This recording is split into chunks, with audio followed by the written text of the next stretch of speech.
definition, fourth one is function call, fifth one is return statement. These 5 parts covers with all the function what, where, when and how to do. In that function call we are going to discuss. Function call is of 3 types: call by value, call by reference and call by address. These 3 function call is available where we can call it as pass by value, pass by reference and pass by address. This call by function explains that when the function has to be executed. We are calling that function on that particular time only the function has to get executed. The first call by value and call by reference will be executed or can be implemented in C programming, whereas the call by address is not a part of the C programming and the call by address is only applicable for the C++ programming. That's object oriented programming language.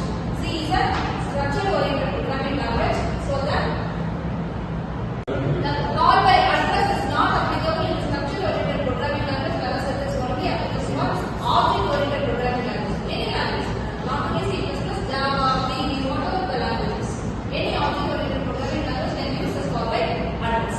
We are going to discuss about the first 2 types of function call by value and call by reference. The call by value, what we have discussed in the last class is actual and formal arguments. There are 2 types of arguments exist in the function. One is actual argument, second one is formal arguments. Actual arguments deals with the arguments whichever exist in a function call. Actual arguments deals with the arguments exist in a function call. That is the parameter or the list of arguments whatever we are giving in a function call is called a formal arguments. The actual arguments are the argument which is there in the function definition. We are calling the function through the value or through the reference. We are going to call the function either by giving a value or by giving the reference. The first we are going to discuss about call by value. See, in this program we have a in void inc. The inc is not a main function, so that the C compiler will not execute this statement unless it was called in the main function. We know that C programming will execute only the statement of void main, or it starts the execution from the main function, not even a void main. Whenever the compiler sees the main program, there is main statement in the program, then only it starts the execution. The main income after the execution starts. The then statement, whatever there before the void main will not be executed unless the statement is called inside the main. So compiler directly the cursor will be transferred after executing the hash include directly to the main function. After going to the main function, we have a variable declaration called int x. The x was assigned with the value 5. Int x assigned with the value 5. What do you mean by int x? X is a variable.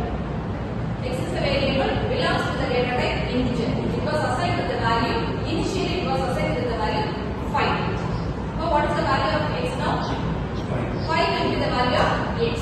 The next is we are printing the statement print in main function before function call. That is we are going to print only the value whatever it was assigned. That is x is equal to 5. X was assigned with the value 5. That value 5 will be printed when the statement is getting executed. After executing the statement, we have another statement called inc XOR. This was actually function call. What is the difference between function call and function definition? Function prototype declaration deals with 3 parts written by function name. List of arguments ends with a semicolon. Whereas the function definition, the first line of the function definition is known as function prototype declaration. The prototype declaration doesn't have any semicolon over there. But in the case of function call, we have